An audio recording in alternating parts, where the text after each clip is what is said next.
Boy threw a wooden stick. He didn't expect to hit his partner directly on the head. He was dumbfounded, looking at his partner lying on the ground, not moving at all. Instead of trying to save him in time, he pushed the boy into a stone crevice. He had just returned home in a state of shock, looking at his scuffed down jacket. Suddenly there was a knock at the door. The boy's mother started looking for him. The aunt asked Jack if he had seen his son. Mike, a pale Jack, shook his head. By now he was filled with fear. He rushed to his room, hid his torn jacket. At this point, the FBI arrived on the scene. Jack watched the situation unfold, but there was no turning back now. By now the news had begun to broadcast. The news of the missing child. His mother was still reassuring Jack. But it wasn't long before the FBI came to the door, facing all kinds of interrogation. Jack was very calm and collected. He managed to fool the police commissioner with his perfect acting skills. The FBI had no choice but to mobilize the villagers of the town. Searching for the child began with all hands on deck. Jack was quietly following behind. He watched silently as everyone moved. He was afraid that Mike's body would be found the next moment. Then suddenly someone shouted.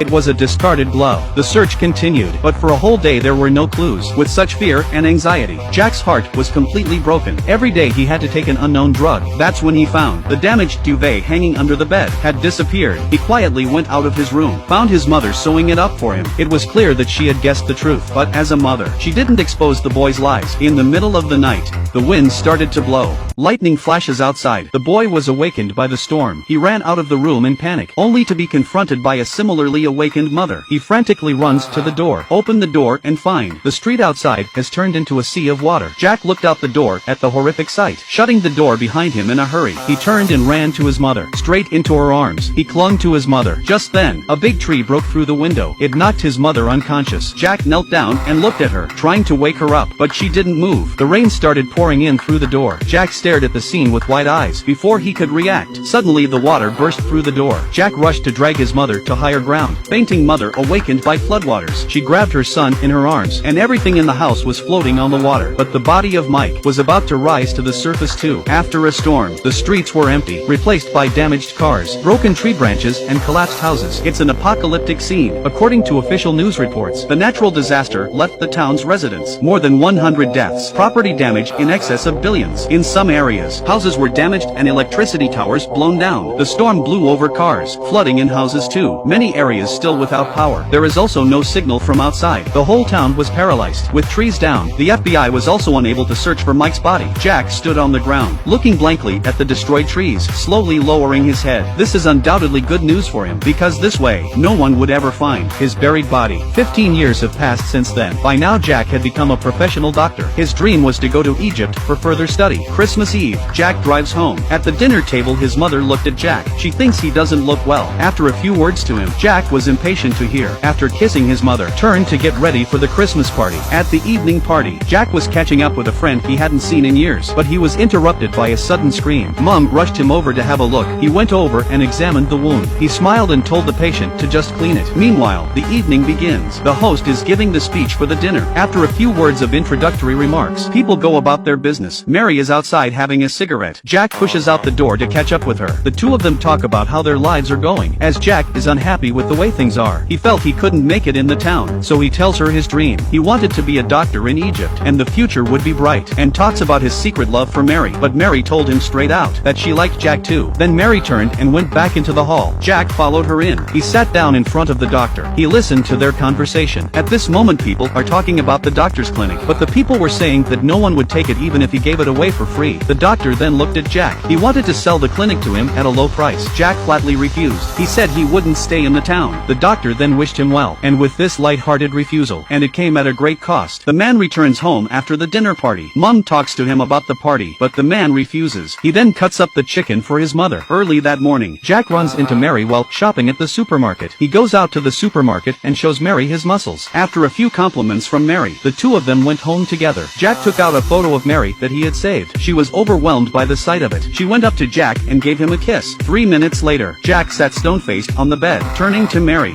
who was still sleeping, only to be suddenly interrupted by his mother's shouting. He hurriedly got dressed, rushed to his mother's side, leads her to the pantry. Mary took the opportunity to get out of his house, and then Jack was on his way. He was going to Egypt to fulfill his dream, but then, he sees a lot of cars carrying trees. He learns from his uncle. The town wants to develop its economy. It is intended to develop the land on the hill. The wealth sells the trees to a sawmill. Jack wanted to make sure it was true. He went up the hill to make sure. Watching a tree fall, he was deep in thought, as he feared that Mike's body would be dug up with the development. He rushed back home, looking for something to use. Suddenly he saw a box. When he opened it, he found it full of old newspapers. He hurriedly closed the lid, went to his mother's side, hugging my mother and saying a brief goodbye to her. In the evening Jack got his tools, and walked alone to the mountain, with the intention of smuggling Mike's body away. He walked with a torch, walked to the place he would never forget, looked at the small mountain of a house. He couldn't dig up the hill, and just as he tried again, he was frightened away by the sound of workers arriving. The next day Jack woke up, and immediately took a sedative. Jack was about to eat, when he heard his mother crying. He rushed to his mother's side, only to hear from his mother, Mike's body had been exhumed. Jack didn't say a word. He took his mother straight into his arms. Meanwhile, the court's internal examiner was announcing the results of the autopsy, and reveals that a suspicious hair was found on Mike's body, and according to the DNA, it belonged to a brown-haired white male, and after a DNA comparison, the previous man could be ruled out. Mike's father was instantly furious. He shouted. He offered to have the whole town run a DNA test to find the killer, but the judge said it didn't have to be a resident of the town. He dismissed his proposal. The trial was then called to a close. Just as Jack's heart was hanging on the edge of his seat, Mary suddenly comes to talk to him. She tells him she's pregnant. Jack doesn't believe it. He was adamant that the baby was not his. Mary didn't want to have an abortion. She offers to marry him. Jack decisively refuses to marry on the grounds that he will be leaving the country. Mary wanted to prove to him that the baby was Jack's, offered to do a DNA test. Hearing about the DNA, Jack was terrified, forced to agree to marry. Just when Jack's life was going to shit, the doctor came to see him at home. He said he felt sorry for Mike's family. Their child had been killed, without ever knowing who the killer was. He felt so cruel. Then he sat down on the bed, told Jack about the events of 15 years ago. 15 ans, je me suis trouvé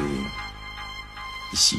Said he had also sent a letter to the prosecutor's office in case of an accident. After the doctor said this, Jack instantly knew. The doctor already knew his secret. With these words, the doctor pushed back the door, and Jack, in order to shut the doctor's mouth, rushing to his house, and bought his clinic for a high price. But there was more to it than that. Many years later, he became the doctor in charge of that clinic. One day he drove up to the hospital. The patient he was treating was indeed the suspect. He found Jack, told Jack what he was really after. The man told Jack he and his mother had been in love with each other for a long time. He pretended it hadn't happened. Then he gives Jack an envelope, and inside was the watch he had accidentally dropped when he dumped Mike's body. Then the man turned back. After saying goodbye to Jack's mother, he got into his car and took off. And Jack says goodbye to the threat for good. But will he really be able to rest easy?